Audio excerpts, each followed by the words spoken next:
got a great sponsor for you guys. It's Venice.ai. This is interesting. It's a new AI. It's uncensored. Check this out. ChatGPT has the former director of the NSA sitting on their board right now. Edward Snowden called this a willful, calculated betrayal of the rights of every person on Earth. I don't want to say that your Amazon device listens to us. I even had to do that because if I say it, it's going to trigger. Recommending products based on conversations. Meta retargets us based on our browsing and engagement history. Why do we assume AI is going to be any different? It took us all far too long to truly understand what social media companies were doing with our data last decade. Are we really going to make that same mistake again? OpenAI has hinted they might start requiring their users to provide a government-issued ID. Would you feel comfortable having to give your ID to ChatGPT to be able to use it? I mean, you know, if you're signing up for it and you're paying, then they've got your information as it is. Venice utilizes leading open source AI models to deliver text, code, and image generation to your web browser. No downloads, no installations or anything. Private and permissionless. They don't spy on you or censor the AI. Messages are encrypted and your conversation history is stored only in your browser. AI can be extremely valuable, but we shouldn't need to give up our privacy to use it. And you know, full disclosure, I usually we use ChatGPT on this show as well. But I'm going to give Venice a shot because, yeah, I kind of don't like how creepy it can be when, well, let's just say these companies, they know when you go to the bathroom. I don't know. Maybe I shouldn't say that, but hey.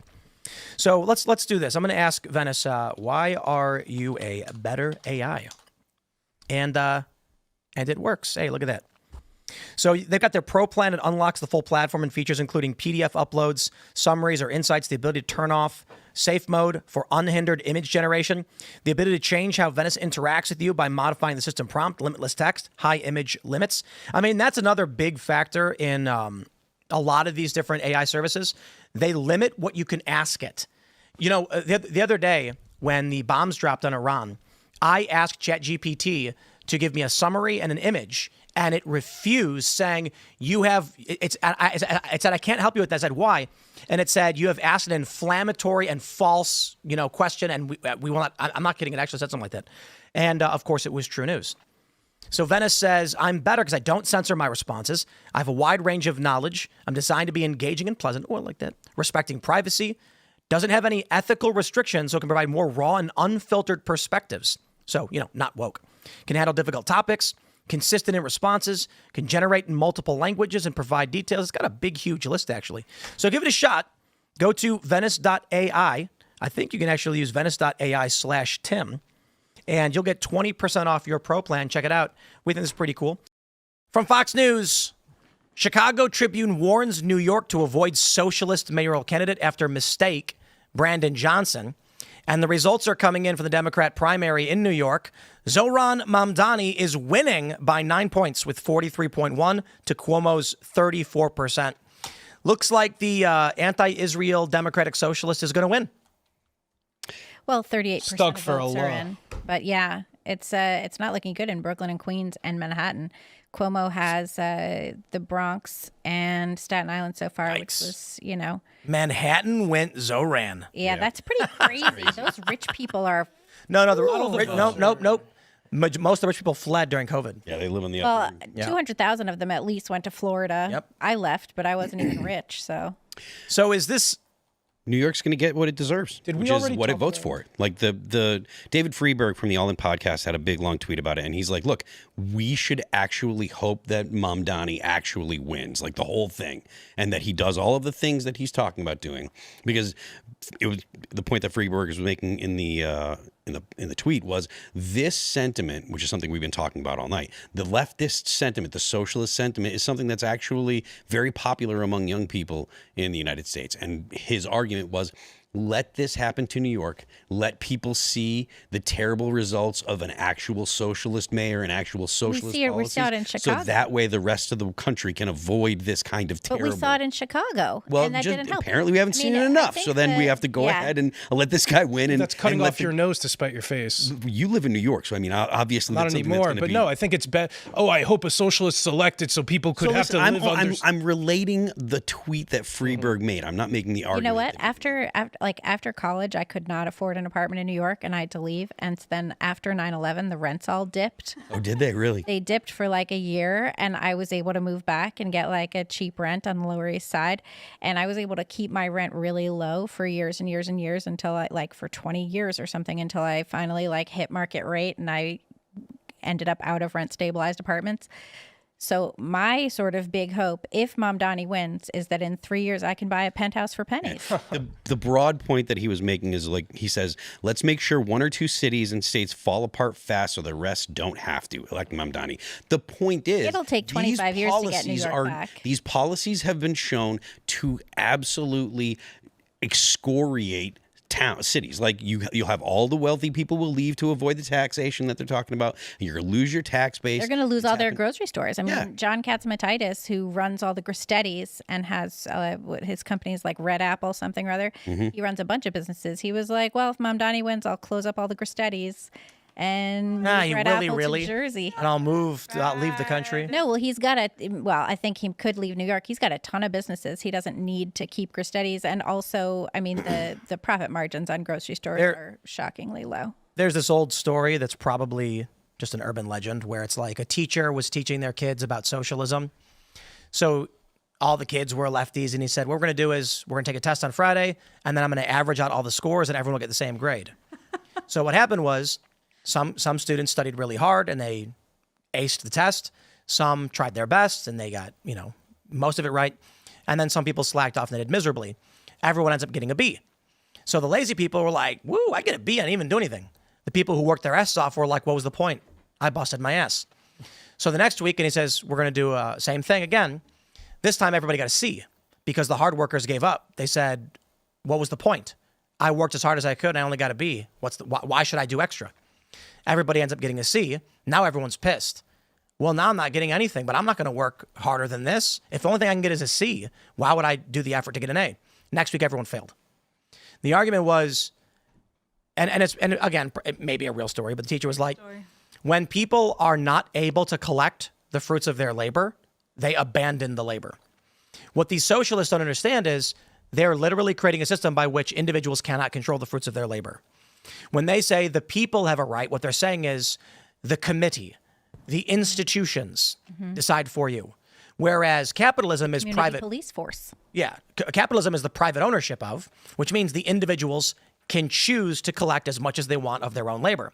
What the left doesn't like is the workers often negotiate poorly. That's their only argument.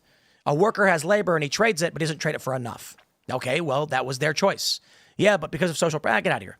The argument that the government should form a body by force to come and seize things from literally everyone just means that all the grocery stores are going to close down. Yeah, and this is from a city where the Democrats for years were complaining about food deserts, and they're going to create them because you're going to have these city-run grocery stores. They're not going to know how to do it. They have absolutely no experience. I mean, that's if he could get it through city council, which Batya thinks that he can't get it through city council even if he wins.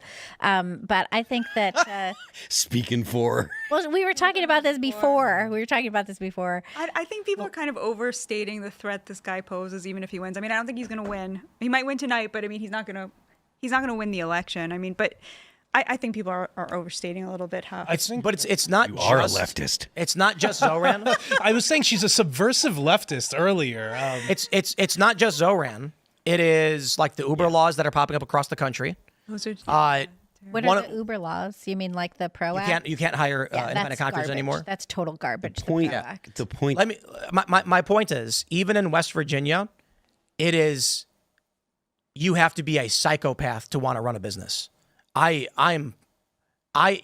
shocking, the laws here, it turns out. Not just here, but literally everywhere. And I use West Virginia as an example of where it should be easy, but it's not. Mm-hmm. That's shocking to me. Everything is taxed in every possible and imaginable way. It's terrible. And they choose to enforce it as they see fit. And I mean, everywhere does this. The requirements for starting a business in general are psychotic. Mm-hmm. And so I'm actually shocked that companies exist in this country. I'm not even exaggerating. The amount of work I have to do to run this company is so psychotic that not a day goes by I don't have a conversation with my wife where we're like, this is really functionally impossible. Running businesses is ridiculous. Functionally impossible. Yeah. I have to work every waking hour of my life to be able to do this. It's insane. And so at a certain point, we ask ourselves, like, just like the lesson of communism, maybe we just stop doing it. I don't get paid for the work that I do. It's because I want a company to exist. At a certain point, this system is going to implode. So when I say Zohran Mamdani may not matter for New York right now, he is not just a grain of sand to make the heap, not just the snowball rolling down the hill. This is like a bunch of kids at the top of a mountain creating a 6x6 ball of snow and then rolling it down the hill. So I don't like anything he stands for. I just think he seems like a nice guy, but like I think he's probably like, I disagree with all of his views. I think his views on Israel are the least bad of his views. That's how bad his views are. But I think, like, yes, there's a way in which the Democrats, like, socialist agenda, which like wants to just raise like, tons and tons of taxes on people and then redistribute it. I think that's bad. Freeze the rent. Yeah. Let me tell you guys a story. But I also think, okay, go ahead. Once you in New York, freeze the rent with the other policies. New York has abandoned by the way, properties. This is freeze the rent on rent stabilized. You get which are already under They're $2,000. already like so. In New York and in California, these are and in Chicago, there are, because of Democrat policies to restrict how much rent can be increased, despite the fact we were hit with massive inflation. What's happened is building owners have decided not to rent out or renovate properties because it's too expensive and the renter costs you more money. So what they've concluded is, if I can only rent the apartment for $2,000, but the person who comes in will cost me $2,100 per month, I am better off not renting this apartment or paying for the renovations. Well, and if you scroll down, he also wants to crack down on bad landlords. Right. So, right? Like, he also wants to crack down on really dumb. But I think that there is a level at which so there's this bad idea, right? But the idea that like just having a purely free market is going to result in every hardworking person getting like a living that they can support a family on, I think is also wrong. Like, that's a straw man. We also rely on a lot of people to do jobs that are really difficult and really unrewarding, and we've created a system in which it's okay to just expect them to do those jobs for very little money because they don't require like some sort of individuated like. Well, he'll fix that. He wants a $30 minimum wage.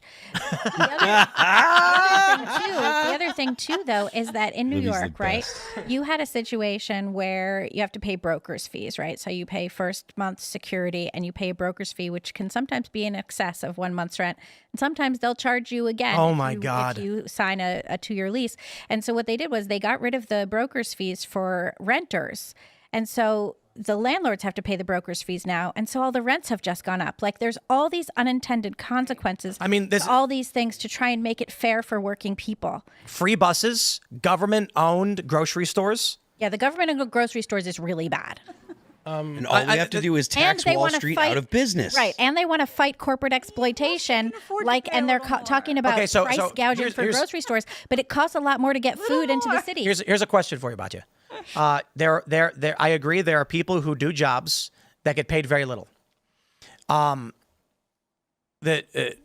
want to phrase the question properly, but what are we supposed to do when the fruits of the labor of that work are not worth what that person is being paid? So we have artificially made it not worth that through a lot of really terrible policies. So it wasn't like the free market that got us there. For example, I think you probably agree with me about this, importing millions and millions and millions of illegals to compete for low-wage jobs, right? So in 1971, which was the high water mark for working class purchasing power, the percentage of the U.S. population that was foreign-born was 4%. Mm-hmm. Like, that's not an accident that the highest working class wages and purchasing power correlated with the lowest immigration. In the 90s? It was in the 70s, 1971. Today, we have the stagnating working class wages. And you want to guess what the percentage of foreign-born population is today? Super high double digits. 15%. So, we artificially made the product of that labor cheap by importing a slave caste to do it. There's also consideration, though, about kiosks and robots and AI. The value of the labor is diminishing rapidly, and you cannot say the economic production of the job you do will be $7 an hour, and we're going to pay you $30. That's an impossibility. I agree. I totally agree. Well, but if currently, because they already have robot arms that can make McDonald's cheeseburgers and kiosks where you can order from, we should just fire all those people then. But first of all, unemployment is very low, and we've been having a lot of there's no correlation between automation and unemployment, because we find new ways for people to. I don't think those employment numbers are functioning properly right now because of the gig economy. What do you mean? Wouldn't that suggest that even more people are employed? So when you drive for Uber, scratch that I said Uber. When you use your car for a ride-sharing app, there you go. The wear and tear and damage to your car and fuel actually cost you more than you're getting paid from the app. Yeah. And people don't realize that all they're actually doing is pulling equity out of the vehicle they own, destroying it. That's horrible. And a lot of times you end up renting the vehicle from the ride-sharing app. And then you're paying a bunch of money for that, too. You're almost better off just going into Hawk for a taxi medallion. But those people are employed. Mm-hmm. And so what we've seen in some jurisdictions, they've mandated that the ride-sharing companies provide a vehicle to the driver so that it's not their cost. But what's going to happen? Tesla just rolled out some, I think they're beta testing taxis. Mm-hmm. And Austin, Waymo, of course. Right? Austin. Yeah. In Austin. Waymo's already in Phoenix, Austin, and California, and they're going to be rolling out all over the place. They're They limited. had fun recently. Oh, geez. They fled the city, and people pointed out that the driverless cars were on the highway. But so those Uber drivers will be unemployed. So the thing about what does it mean to be employed? I think that unemployment's undercounting a ton of people right now, because if you stop looking for work, you're not considered unemployed anymore. Unemployment is undercounting unemployed people? Yes. Mm-hmm. J.D. Vance was talking about that during the campaign, too. He was saying that there were millions of young men who just dropped off the unemployment. Yeah. And so who just are underemployed or unemployed. But you don't count them if they're not applying for unemployment. If they're not on the unemployment rolls. Right, if they're not looking for unemployment is people who are looking for work. Right. Yeah. And if you say I'm just live at home with my parents, they say, well, you don't count. Right. So unemployment must be really low. But back to the point. But those young men are not unemployed because of automation. They're unemployed because there is a spiritual, psychological crisis in masculinity in this country. That's true, too. Which is the result of things like offshoring of manufacturing. Feminism, yeah. And importing millions of people to do low-wage, working class jobs. Which used to give men dignity. You would start out as a drywaller, and then you would move your way up, and finally you become a contractor, and then you make good money. You would provide for your family. You would get dignity out of that. And now those jobs are being done by illegal immigrants. That's true, too. I also think that we're looking at an emergent phenomenon where the why all of this is happening. I saw a great meme. It said, hard times make strong men. Strong men make good times. Good times make white liberal women, and white liberal women make hard times. They sure do. Okay. Thanks for checking out this clip from Timcast IRL. Make sure to watch the show live Monday through Friday at 8 p.m. Subscribe to this channel, and we will see you all there.